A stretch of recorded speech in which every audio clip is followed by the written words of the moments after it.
Me llamo Eduardo de Guzmán Espinosa. Tengo 75 años de edad. Soy periodista profesional e ingresé en la Confederación Nacional del Trabajo en el otoño de 1930, cuando la llamada dicta blanda del general Berenguer regía aún los destinos de España. En los años que median entre la caída de Primo de Rivera y la muerte de la Segunda República Española, trabajo profesionalmente como redactor jefe en el diario vespertino La Tierra, como redactor político en el matutino La Libertad y como director en Castilla Libre, órgano oficial de la Confederación, desde la aparición de su primer número el 2 de febrero de 1937 hasta que se publica el último el 28 de marzo de 1939, cuando tras 28 meses de estrecho asedio las fuerzas franquistas consiguen penetrar en las calles de la ciudad. Pero si en esos 10 años he trabajado en 3 periódicos distintos, ni en esa década, ni en los 44 años que la siguen, he cambiado ideológicamente de manera de seguir y de pensar. Lo que hace 52 años era verdad para mí, continúa siéndolo hoy con mayor motivo, por cuanto en todo este tiempo no ha habido nadie que haya podido demostrarme, aunque muchos lo intentasen, que pudiera estar equivocado. Ya sé que para muchos el anarquismo es una idea generosa a la que el tiempo ha privado de todo su contenido, que para los más benévolos es un sueño feliz de imposible realización o una utopía generosa que nunca llega a ser plasmado en realidades, olvidándose unos y otros de que solo las utopías han impulsado a los hombres a seguir adelante, ya que sin ellas continuarían en las cavernas si es que hubieran llegado a descender de los árboles.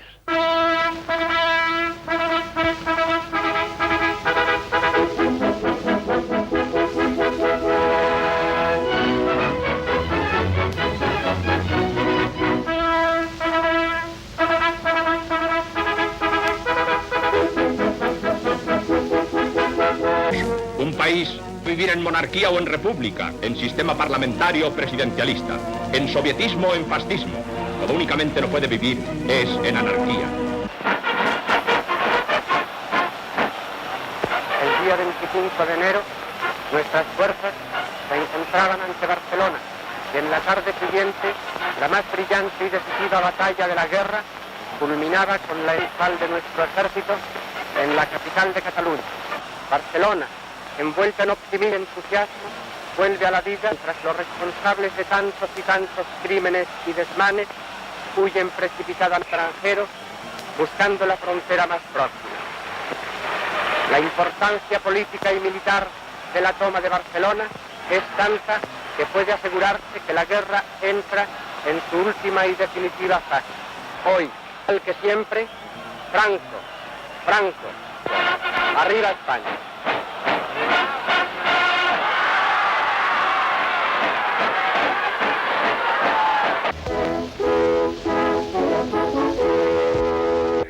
Hay una pregunta que muchos españoles se habrán hecho. ¿Dónde estaban los anarquistas? ¿Acabó el franquismo con el anarquismo?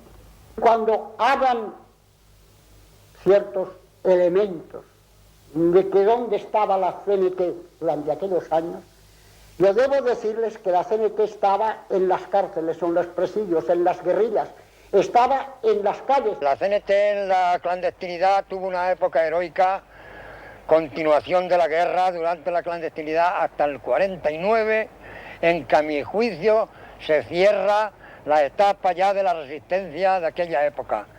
Desgraciadamente el franquismo no solamente acabó con el anarquismo, sino con toda la resistencia española y con todos los partidos, incluso conservadores, incluso de la derecha republicana y liberal. El franquismo acabó con todo y únicamente no acabó con las fuerzas políticas que pactaron con él. El franquismo no acabó con el anarquismo, lo quebrantó, y quebrantó a la CNT por su lucha constante contra el mismo, ¿no? Indudablemente la división de la CNT, las luchas internas, ayudaron al franquismo a acelerar ese quebrantamiento. Con el anarquismo no puede acabar ningún régimen político porque es un fenómeno social que se reproduce constantemente en las relaciones históricas y sociales, políticas de todos los países.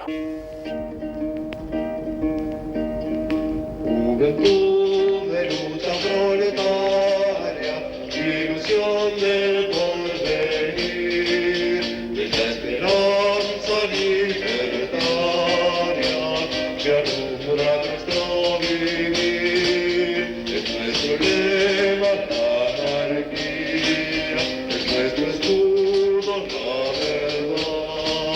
Damos el pecho sin exceso hasta morir, morir por la libertad. El final de la guerra me encuentra en Madrid y con graves dificultades para la evacuación. Consigo salir a bordo de un camión que para en la calle de Juan Bravo. En él llegamos hasta Valencia en la noche del 28 de marzo, cuando la ciudad levantina es una enorme confusión, porque llegan oleadas de todos los frentes y de todas las provincias y no hay ningún barco para salir de España. Se nos dice entonces que acaba de entrar un barco a Alicante y hacia allá partimos todos en una inmensa caravana. Por desgracia, al llegar a Alicante, sufrimos la terrible decepción de saber que el Marítima se ha marchado casi vacío 4 horas antes de llegar nosotros. La Comisión Internacional de Evacuación, presidida por un diplomático inglés y por un diputado francés, nos asegura, sin embargo, que hay una serie de barcos que van a llegar a Alicante en las próximas horas y que debemos contratarnos en el puerto para ir saliendo tranquilamente de España sin la menor dificultad.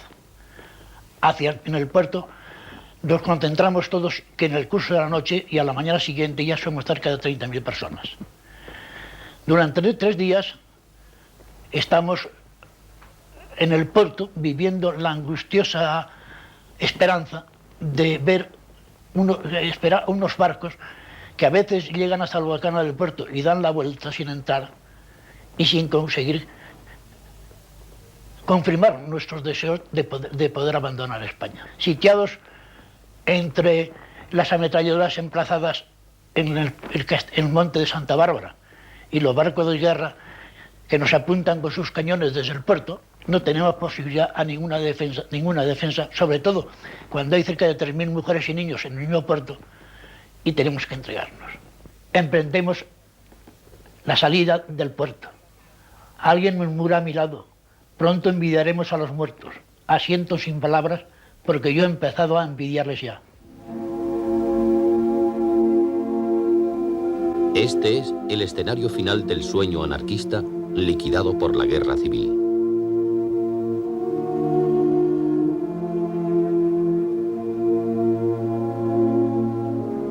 Hasta llegar aquí, el anarquismo había tenido un fuerte arraigo en España.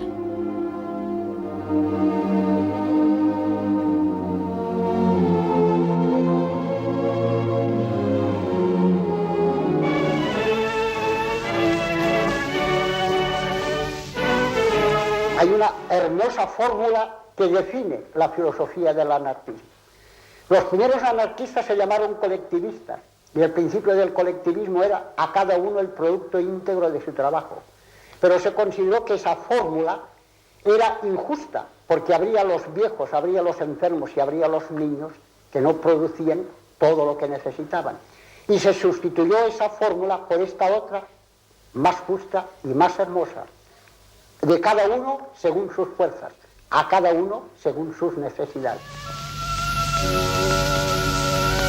La guerra civil hace una profunda mella en el anarquismo. Cuando en 1939 termina la Guerra Civil Española, el anarquismo tenía tras de sí unos 70 años de historia. Había penetrado con la Primera Internacional, que en España tuvo una mayoría bakuninista, es decir, antiautoritaria, anarquista. Llegó a alcanzar en algunos momentos cerca de 60.000 afiliados, según parece. Pasó por etapas muy diversas de clandestinidad y de legalidad y acabó en 1910 concretándose en una fórmula organizativa que fue la CNT, la Confederación Nacional del Trabajo.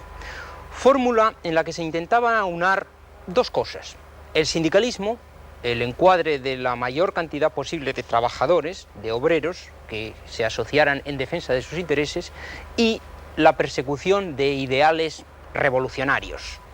La CNT, con mejor o peor fortuna, logró sobrevivir, en algunos momentos con gran éxito, como al final de la década de los años 10 en Barcelona, precisamente en un periodo histórico en que ya el anarquismo había desaparecido de la mayor parte del mundo, lo cual da a nuestro país una singularidad muy especial.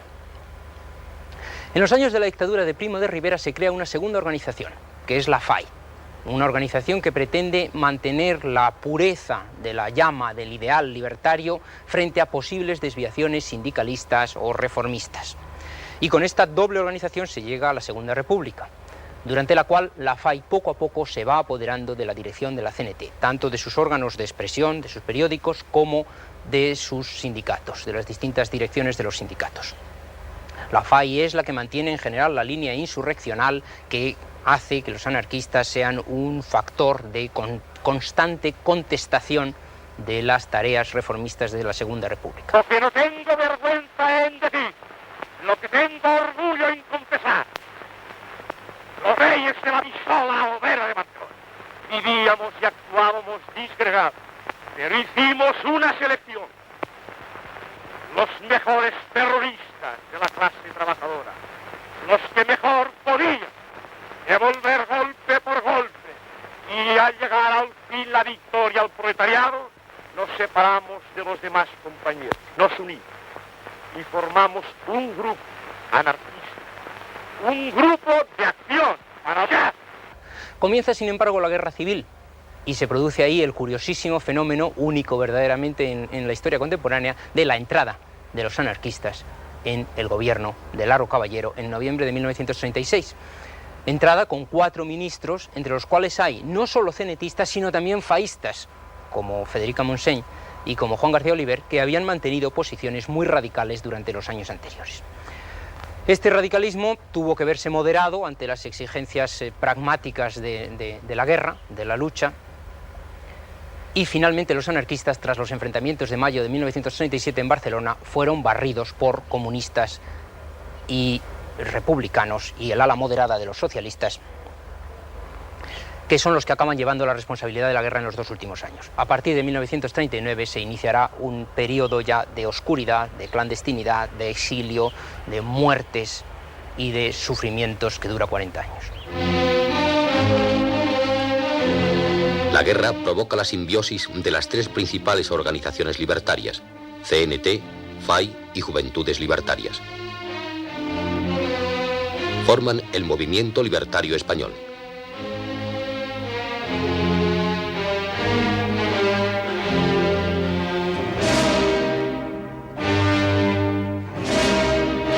La victoria nacionalista les convierte, igual que a republicanos, socialistas y comunistas, en vencidos. Unos toman el camino del exilio. Otros, los que tienen que quedarse, empiezan a reconstruir la organización ya en los mismos campos de internamiento.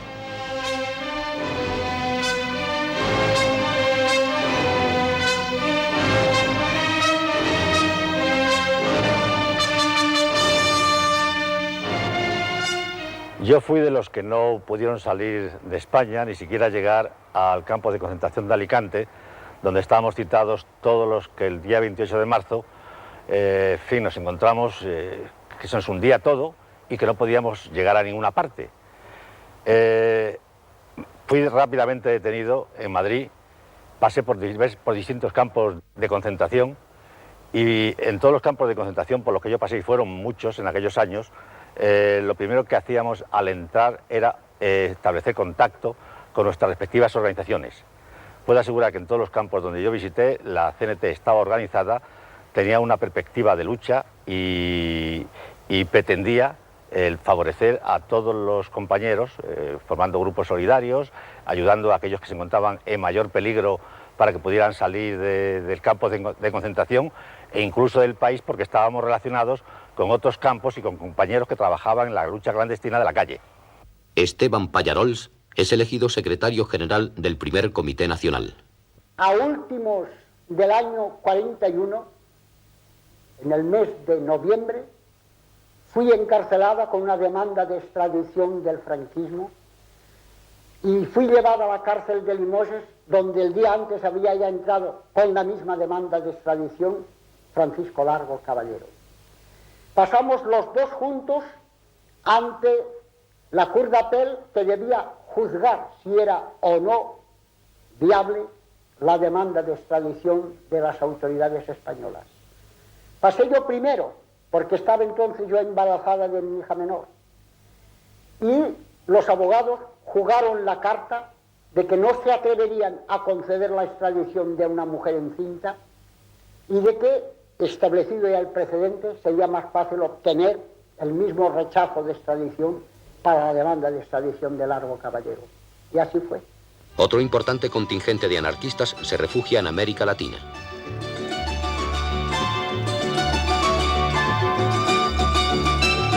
La gran mayoría de la inmigración, esta se concentró en la Ciudad de México. Allí inmediatamente, por una especie de manía, si queréis, o de instinto de los anarquistas, se formaron enseguida las organizaciones, o sea, se formó el Consejo General del Movimiento en América, que tuvo sus subdelegaciones en los varios países de América, casi en todos, incluso en el Brasil hubo una subdelegación. En el exilio vino los que pudieron venir. Por otra parte, pues se hizo lo que hacían las otras corrientes de pensamiento, editar periódicos, hacer colectas, ayudar a los presos, etcétera. Se trabajó a la medida de nuestras posibilidades y, repito, se publicaron una serie de periódicos y alguna que otra revista, entre ellas Comunidad Ibérica, que duró 9 años. Repito, se hizo lo que se pudo. En 1942 se reúne en Francia el primer pleno del movimiento libertario desde la Guerra Civil. Toman parte en él representantes de los 3 sectores que se han organizado: México, Francia y el interior.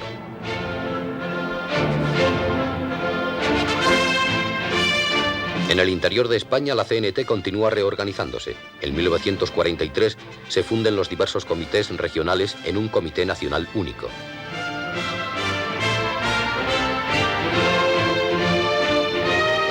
Fui uno de los convocantes del primer pleno a escala nacional que se celebraba en la clandestinidad. En aquel pleno fui elegido vicesecretario general de la CNT, de cuyo comité era secretario general Sigfrido Catalá Tineo, que había sido anteriormente gobernador civil de Cuenca. Nuestras actividades rápidamente adquirieron una gran importancia y puedo asegurar que en aquellos momentos la CNT se convirtió en la organización más poderosa de España de la clandestinidad. En Francia siguen celebrándose plenos. El pleno más importante que corona esos primeros de la clandestinidad en Francia es el que se celebra en octubre de 1944, ya parcialmente liberada Francia. En este pleno se trató la conveniencia de estudiar la situación de España y la organización reafirma su criterio de no dar por terminada la guerra civil mientras siga gobernando Franco y mantiene los acuerdos elaborados en España por toda la militancia que decían que nosotros debíamos de participar en los organismos de gobierno. Y a tal efecto proponían en el pleno de octubre que a ese acuerdo se añadiese que nosotros intervendríamos y apoyaríamos cualquier gobierno que se constituyera y que aprobase o ratificase, pusiera en práctica todas las conquistas revolucionarias obtenidas en las batallas de España. Pero no todos están de acuerdo.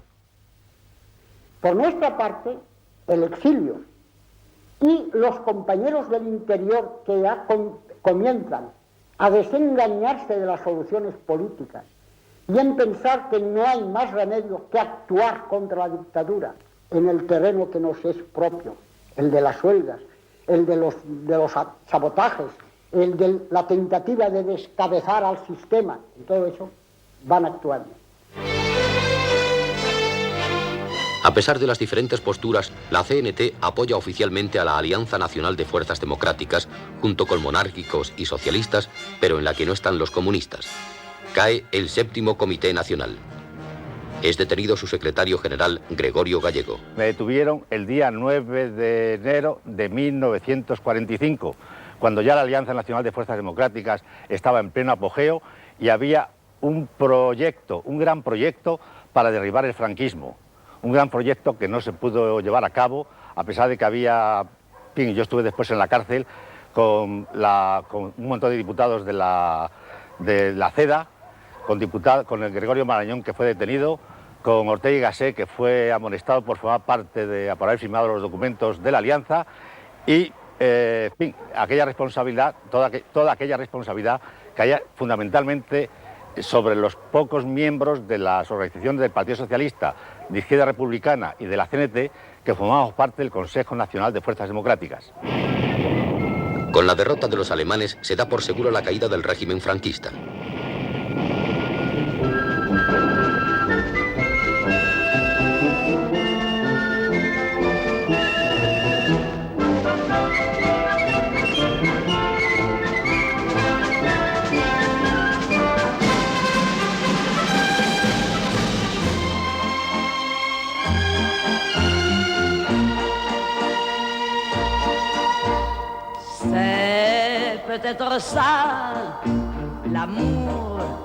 El Congreso de París reúne a todos los sectores anarquistas. Una vez más, las tendencias se enfrentan. Unos defienden el colaboracionismo político, otros lo rechazan. Fui nombrado secretario del Comité Nacional y preparé el Congreso de Toulouse, el Congreso de París. Congreso de París que se celebró en mayo del 45 en uno de los palacios más importantes de París, porque entonces la CNT pues tenía un ambiente formidable, podíamos permitirnos el lujo de llamar la atención, hubo centenares de observadores, pero el Congreso ya se marcaron las dos tendencias de la organización y yo dimití de una manera irrevocable, aunque le seguí en votos luego a Germinal Esclea, pero no quise aceptar ni como miembro del comité y ya se perfiló la decisión.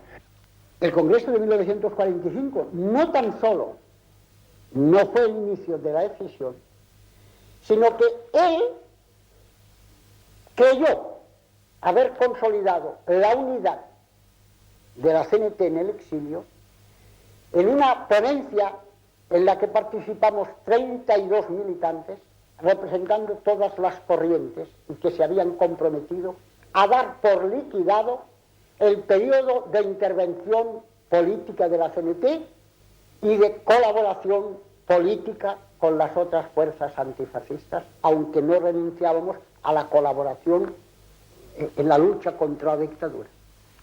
Una gran mayoría vuelve a ratificar el criterio de que nosotros hemos de estar unidos a todos los sectores para luchar contra Franco, que seguía en el poder, y había la otra fracción que era opuesta, llegándose a la conclusión a un acuerdo de síntesis que, sin hablar de la intervención en el gobierno, sí afirma categóricamente la unión de todas las fuerzas, pero obtienen el acuerdo más favorable la fracción de lo que era Consejo General del Movimiento Libertario, siempre Esglés y Federica, de apoderarse del comité desde el que burlaron incluso los acuerdos que más favorecían a su postura. Al no llegar a un acuerdo, la CNT se divide en dos corrientes. La decisión se produce más tarde, se produce en los meses de septiembre y octubre del año 45, cuando el Comité Nacional de la CNT en España decide la participación de la CNT en el gobierno Giral. Había las dos concepciones, es la concepción ácrata, libertaria, anarquista, pura, que no quiere colaboración con los demás partidos políticos y que pretende por la acción directa pues la realización de sus objetivos. Y la que, como nosotros entendíamos, es la continuación, que la CNT formaba parte de España y que podía intervenir en España en todos los organismos culturales, políticos que fuera necesario. La organización del 45 en el Congreso de París sumó una treintena o 35.000 afiliados solamente en el exilio en Francia. La de dentro, que los datos que yo tengo son que llegaron a 20.000. De modo que se produjo una rotura geográfica, digamos, del movimiento. Pasarán muchos años antes de que el anarquismo español se reunifique.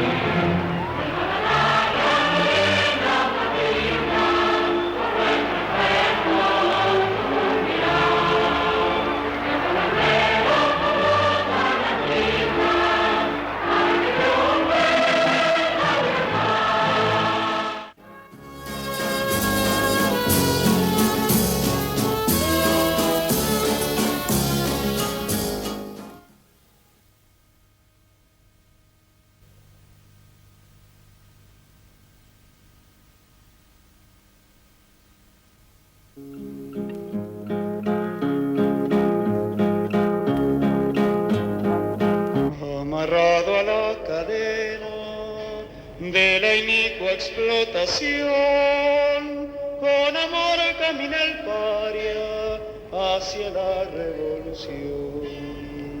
Marcha en pos de la anarquía y el yugo debe finir, con amor, paz y alegría de una existencia feliz. El 15 de diciembre de 1948, el director de la prisión provincial de Madrid de Carabanchel firma mi certificado de liberación definitiva. Lo del certificado está bien, pero la definitiva no resulta tan eficaz por cuanto a los pocos meses soy detenido de nuevo por orden del juzgado militar de espionaje y otras actividades, conducido a Oviedo y juzgado en un consejo de guerra que se celebra en el cuartel del regimiento de Milán. Posteriormente soy objeto de otras detenciones, pero ya tienen mucha menor importancia que las anteriores, como es natural. Para vivir tengo que trabajar, y debido a mi militancia, a mi significación, a mi nombre, pues no puedo hacerlo en ningún periódico, cosa que tampoco la aceptaría de ninguna manera porque sería una claudicación para mí. Entonces empiezo a hacer unas traducciones para José Janés, que está bien, pero tiene el terrible inconveniente de que las traducciones se pagan tan mal que ni trabajando 14 o 15 horas diarias puedo ganar lo suficiente para comer 3 veces al día. Entonces alguien me propone, me habla de hacer novelas policíacas, novelas del oeste y novelas de aventuras. Yo acepto porque es la única manera de conseguir vivir sin pedir favores a nadie ni tener que someterme a ninguna claudicación.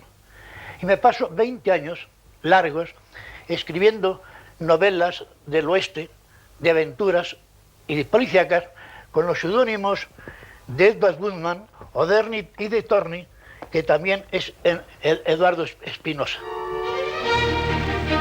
En México se reúnen las Cortes de la República a las que son invitados los anarquistas.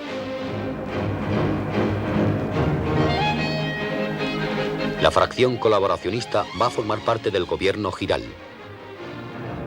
Lo que sucedió es que, terminada la guerra, la Segunda Guerra Mundial, la CNT volvió a dividirse en las dos corrientes de pensamiento tradicionales. Los radicales que pensaban en la posibilidad de la revolución violenta y los que fuimos catalogados de colaboracionistas por entender que sí teníamos que colaborar, y tanto fue así que en México, donde éramos mayoría esa corriente, estuvimos siempre en estrecha relación con republicanos y socialistas, no así con los comunistas por razones harto conocidas, sino que cuando se formó el gobierno Giral, nosotros participamos en el mismo con 2 ministros. La ONU condena el régimen del general Franco. Empieza un periodo de gran actividad en la CNT del interior.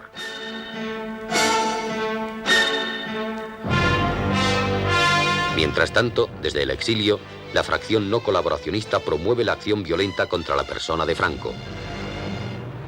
Yo creo que el atentado que organizó Laureano Cerrada en 1947 contra el general Franco fue no solamente el mejor preparado de los 40 que se desarrollaron durante la vida del caudillo, sino el más ambicioso y un modelo de audacia por la ejecución, por los medios que se emplearon, por la imaginación que desarrolló aquel hombre extraordinario que se llamaba Laureano Cerrada, héroe de la resistencia contra los alemanes en Francia. Laureano Cerrada consiguió estar con un avión comprado previamente, unos procedimientos también bastante rocambolescos, y llegó a estar sobrevolando encima de Franco en San Sebastián, cuando Franco presidía una regata de traineras en la Concha, en la bahía de la Concha. Y el atentado fracasó por la presencia en aquellos momentos de dos cazas de la aviación española, del ejército español, que advirtió los movimientos extraños de aquella súbita avioneta que había aparecido sobre el cielo de San Sebastián y logró ahuyentarlo. La represión se acentúa. Cae un nuevo comité nacional. La CNT pasa por grandes dificultades. Yo entré en el Comité Nacional representando a la región de Extremadura en 1946. El secretario general era Marcos Nadal. Este fue detenido en mayo del 47. Se hizo cargo de la Secretaría Provisional el entonces secretario de Defensa Antonio Ejarque, quien a su vez fue detenido poco después. Después se constituyó un comité nacional en el que se nombró como secretario general a Manuel Villar. Villar tuvo también la desgracia de caer a los pocos meses de su gestión. En ese momento, la organización determinó de que yo me hiciese cargo de la Secretaría General. Y en 1949, este comité caía y yo con él. También los libertarios de la guerrilla urbana caen uno tras otro. Las tensiones internas aumentan.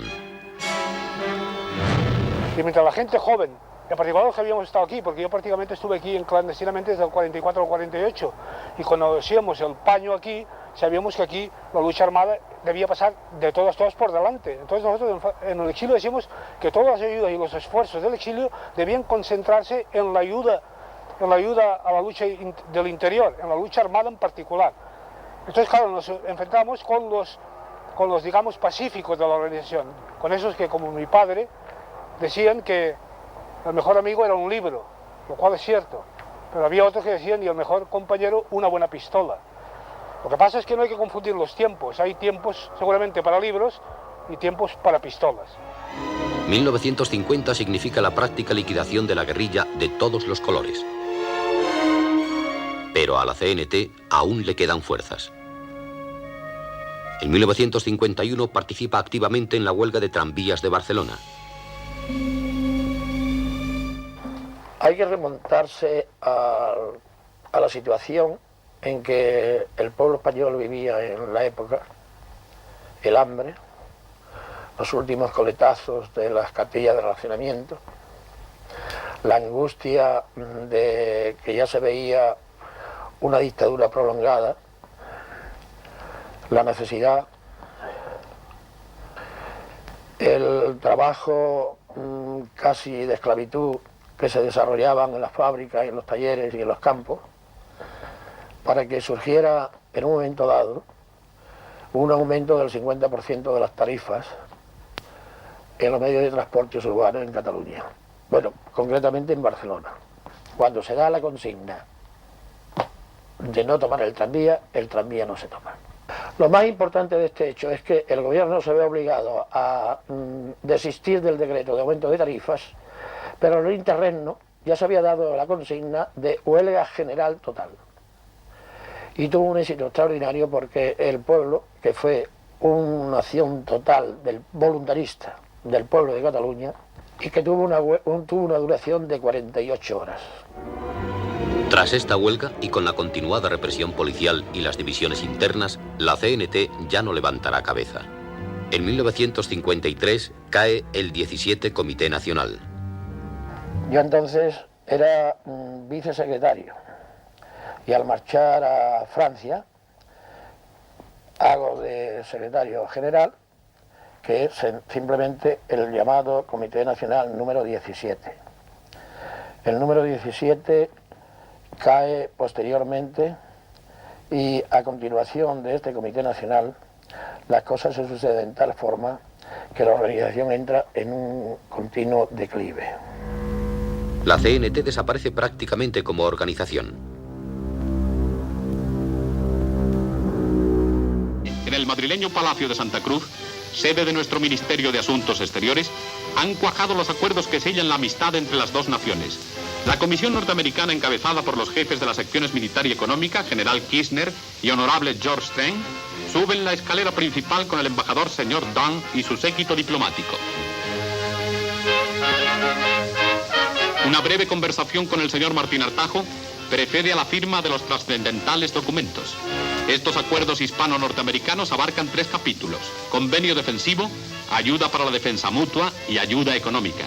Esos pactos y compromisos con elementos primero de esa izquierda republicana que fue creando gobiernos mientras hubo dinero para sostenerlos, ni con esa izquierda monárquica que creía en la posibilidad de una restauración de la monarquía en aquellos días en la persona de Don Juan. Todo eso, el viento se lo llevaba, porque Franco, que fue muy inteligente, había empezado a pactar con los que tenían que salir vencedores de la contienda antes de que Hitler y Mussolini hubiesen perdido la batalla. Y nos encontramos pues con quién. Él, aureolado con ese eslogan de que era el centinela de Occidente, la barrera opuesta al comunismo, no tan solo no ayudaban a los republicanos españoles ni a los antifascistas españoles, sino que ayudaban mejor a Franco que no nos ayudaban a nosotros. Y ahí vino el desengaño, la desilusión. El 9 de diciembre de 1946, el pueblo español manifestó de forma clamorosa su protesta frente a la injusticia internacional que nos quería mantener apartados del concierto de las naciones, y mostró su adhesión inquebrantable a la persona del jefe de nuestro Estado. Al cabo de 9 años, se ha reparado aquella injusticia. El tiempo nos dio la razón y la verdad se impuso contra todas dañas y deformaciones. España ingresa en la ONU y ocupa el puesto que legítimamente le corresponde por su importancia, por su historia y por su significación en Occidente. En lo que a mí se refiere, fue una década que la pasé entera en la cárcel, porque me cogieron en el año 47 y ya estuve hasta el año 62 en la cárcel. Defiéndete, pueblo, contra tus tiranos, hasta que consigas un mundo de hermanos. Defiende tu idea de la tiranía, que tu vida sea en plena anarquía. Luchemos, hombres, conscientes, defendiendo nuestra vida y dignidad. Respetemos nuestra fe, implantemos nuestra sana sociedad. En los años 50, lo mismo que en los 60, yo sigo ganándome la vida haciendo novelas policíacas y novelas del oeste. La organización, que ha empezado a reorganizarse desde el final mismo de la guerra, que ha sufrido una serie de avatares, pues sigue luchando con todo el esfuerzo y con las pocas posibilidades con que cuenta. Como en todos los exilios prolongados y en todas las clandestinidades, pues se producen, por falta de información muchas veces, dualidad de actuaciones, enfrentamientos, exclusiones, divisiones y condenas. Esto es inevitable. Lo mismo que nos pasa a nosotros, pasa a todos los demás. Es decir, pasa lo mismo con los socialistas, con los comunistas y con los republicanos. Pero el problema está agravado en nuestra parte porque el encarnizamiento de la represión nos ha costado ya 50.000 muertos y porque tropezamos con una casi absoluta carencia de medios económicos. comienzos de los años 60, la economía española inicia su desarrollo. Surge el turismo como importante fuente de divisas y la emigración al extranjero en busca de una solución económica. Este es el petrolero Elcano, de 48.000 toneladas.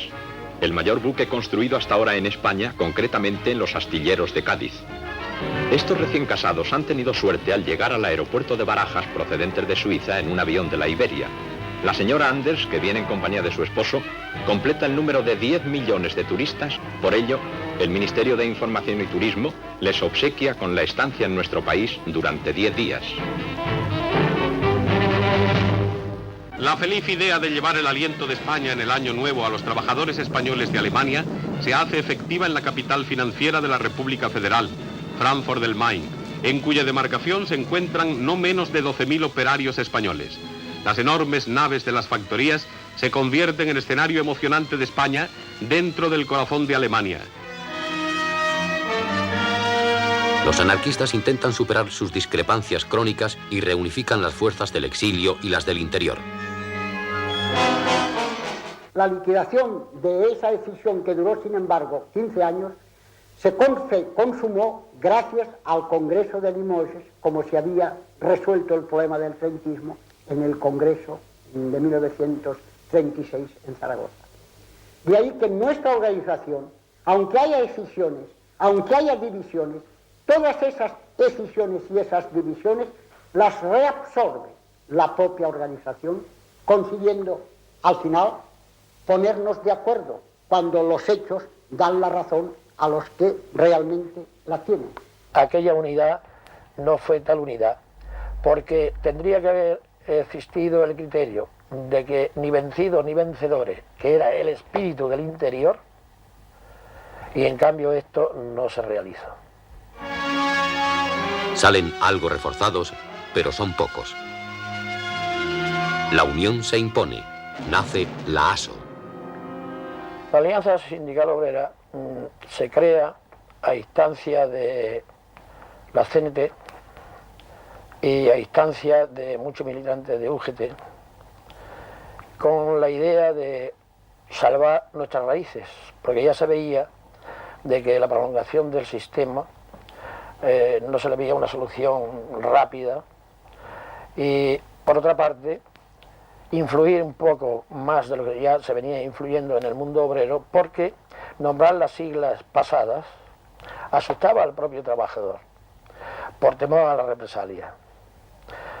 En realidad se fundó primeramente en Cataluña, intervino la SOC, Sindicato de Obreros Católicos Catalanes, intervino la Unión General de Trabajadores e intervino la Confederación Nacional del Trabajo. Y luego se dio margen a firma del Pacto Nacional.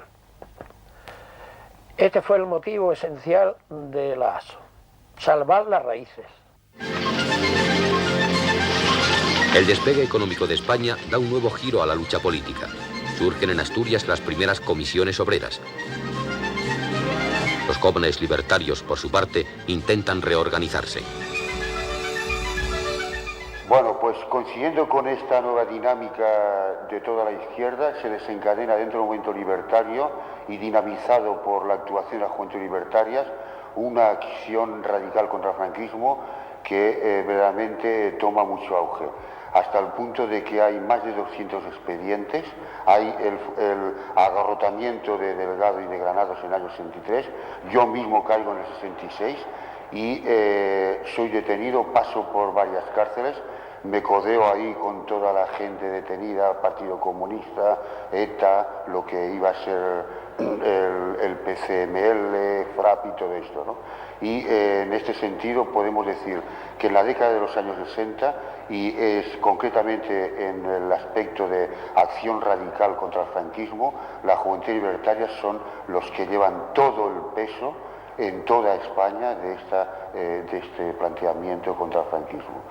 En 1962, y paralelamente a las grandes huelgas de Asturias, se producen las primeras detenciones de la década del movimiento libertario en las juventudes libertarias. A final de ese año, del 62, en la cárcel de Carabanchel y en la Modelo de Barcelona, nos reuniríamos aproximadamente unos 150 libertarios procedentes de Cataluña, de Madrid, incluso de Galicia, de Castilla y de Almería. Fue una gran redada que cortó un poco de raíz el gran resurgimiento libertario de la década de 1960. Pero ese era también el principio del fin. 3 años más tarde, la crisis libertaria se agrava. En 1965, un grupo de cenetistas intenta pactar con el sindicato vertical. Son los cincopuntistas. El cincopuntismo, como la ASO y otras manifestaciones que se dieron en España, ha sido la respuesta desesperada de una España combatiente que desconfiaba del exilio. Se exageró, se desproporcionó el tema del cincopuntismo por parte de aquellos que necesitaban siempre algo para justificar el combate contra la España que luchaba en el interior de las fronteras. Siendo enemigo del cincopuntismo, el cincopuntismo no perseguía más, era un ensayo nuevo para ver si aquí, sin otros concursos que los de dentro, se encontraba una salida al problema de España. Salida imposible porque nosotros, era mi criterio, no teníamos ninguna garantía de que los elementos del franquismo pudieran negociar honestamente con nosotros. Hablar del cincopuntismo es muy difícil para mí. En primer lugar, porque yo no estaba en España, porque yo no puedo explicar la mecánica interior, la mecánica psicológica de esos compañeros que consideraron que con el cincopuntismo podían abrir una brecha y meter por esa brecha, la actuación confederada. En el mejor de los casos, llamémosles equivocados, porque la única cosa que podían conseguir, y que en cierto modo consiguieron, es aumentar la confusión y la división en el seno de la CNT. La CNT se derrumba por completo.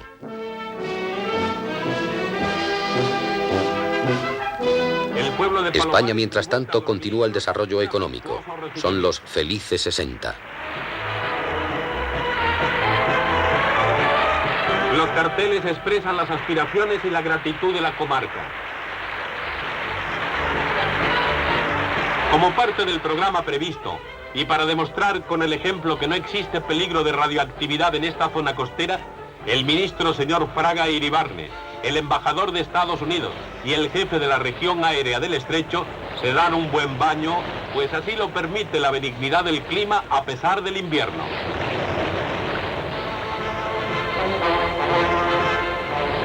El embajador demuestra con los brazos abiertos que se está bien en estas aguas inofensivas. De ser obra de la juventud, romper las cadenas de la esclavitud,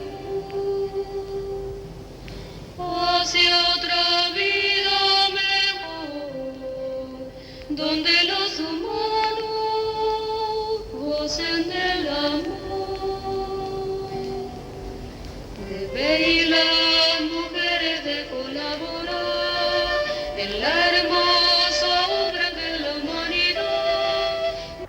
En 1969 puedo volver a mi profesión tras más de 30 años de alejamiento completo, merced a la creación en Madrid de una agencia mexicana de noticias en la que empiezo a trabajar.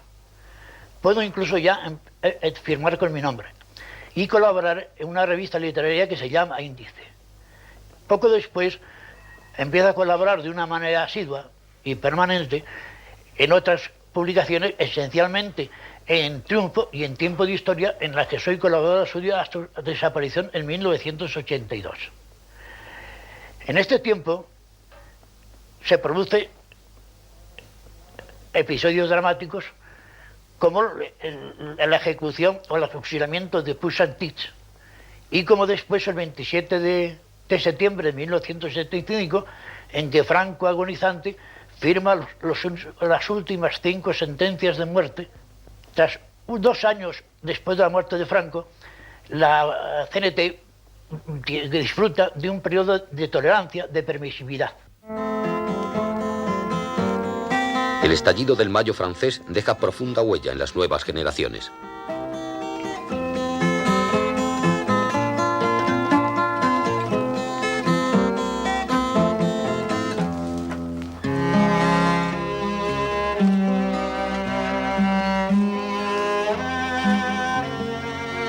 Bueno, el mayo del 68, como todo el mundo lo conoce, yo lo viví, me imagino que como otros españoles que estábamos pues estudiando y malviviendo por el París de aquella época.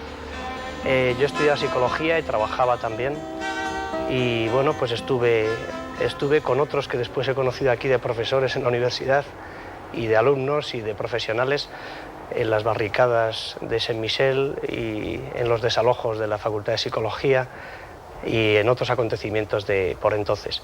La realidad es que la influencia que el mayo del 68 tuvo en España, en los medios estudiantiles y en el proceso de cambio de mentalidad que aquí se operó, yo no lo he conocido y no lo he constatado realmente hasta que he vuelto a este país y he podido pues constatar el peso que tuvo una nueva forma de entender un cambio, una ruptura importante, como creo que fue el 68 en París y en Francia en general, donde los valores ordinarios y habituales históricos de la revolución, del cambio revolucionario, aquí aparecían pues adornados y aparecían enmarcados dentro de otros valores nuevos de cambio, ¿no?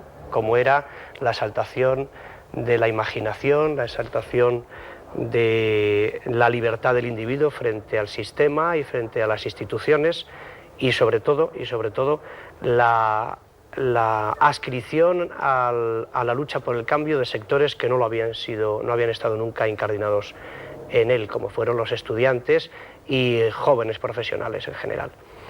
El anarquismo yo creo que recibe un impulso innovador con todas las aportaciones que hace el mayo del 68, sacando un poco de su histórico y tradicional marco pues una serie de concepciones que son netamente libertarias, ¿no? Que es la lucha precisamente por la libertad del individuo en un plano tal vez un poco diferente a aquel del principio de siglo, donde la lucha estaba muy vinculada casi a la supervivencia violenta, ¿no?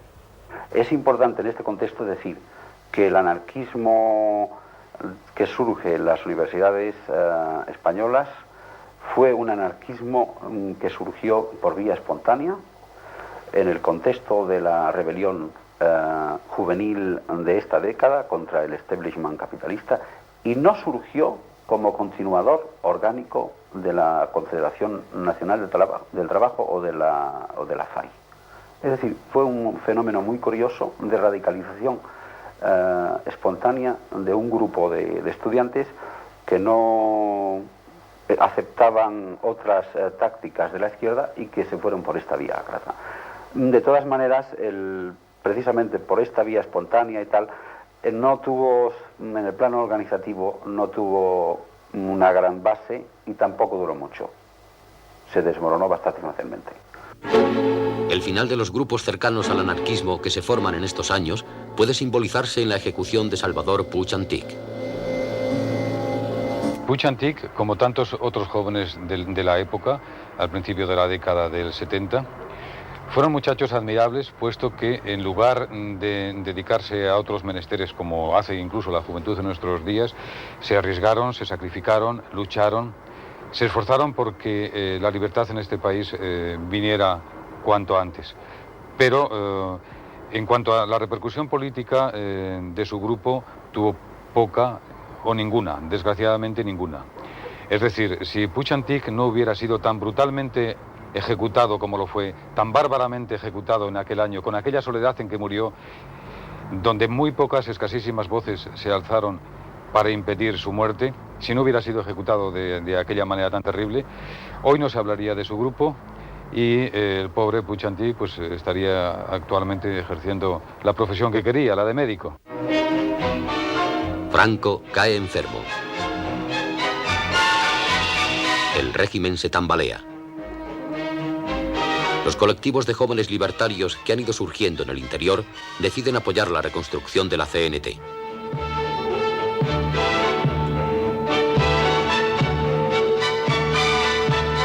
Se vuelve a producir una reorganización, una nueva toma de contacto entre los compañeros. Hay un entusiasmo reorganizativo.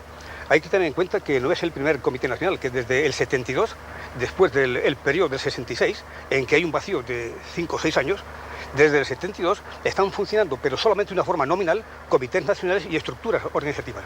Lo que pasa es que viene entonces, a partir del 75 y 76, viene la pleamar de lo que es la nueva generación de carácter libertario y anárquico que llega a nuestra organización con ideas no muy claras, y se produce entonces un reavivamiento de toda la actividad organizativa. Se puso en marcha todo un proceso iniciado por colectivos y grupos jóvenes en varias ciudades españolas, Madrid, Valencia, Barcelona, fundamentalmente, en el que se puso de manifiesto ya desde el principio una cierta diferencia entre dos bloques. Un bloque de gente joven que entendía que la CNT tenía que reconstruirse de acuerdo con postulados actuales, y otros que recogían o intentaban recuperar, al lado de la ideología de siempre, respetada por todos, pues también los criterios de siempre de la CNT de los años 36, de 2 millones de afiliados y de banderas desplegadas. Yo creo que esa doble forma de entender el futuro de la CNT es lo que marcó su reconstrucción.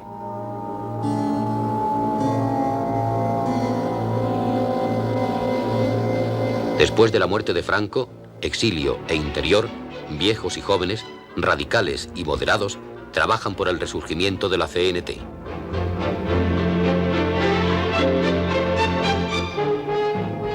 En mayo de 1977 es legalizada la histórica organización libertaria. Las circunstancias ya no son las mismas, ni su fuerza la de antaño. Había un filósofo italiano que dijo que anárquico es el pensamiento y la anarquía es la continuación de la historia. A este pensamiento hay otro de Malatesta que dice: no se puede decir que el anarquismo va con la historia. El anarquismo va con la voluntad de los individuos. Si no hay individuos, si no hay anarquistas, si no hay hombres voluntarios que empujen el carro, el anarquismo no se realiza ni se puede realizar nunca.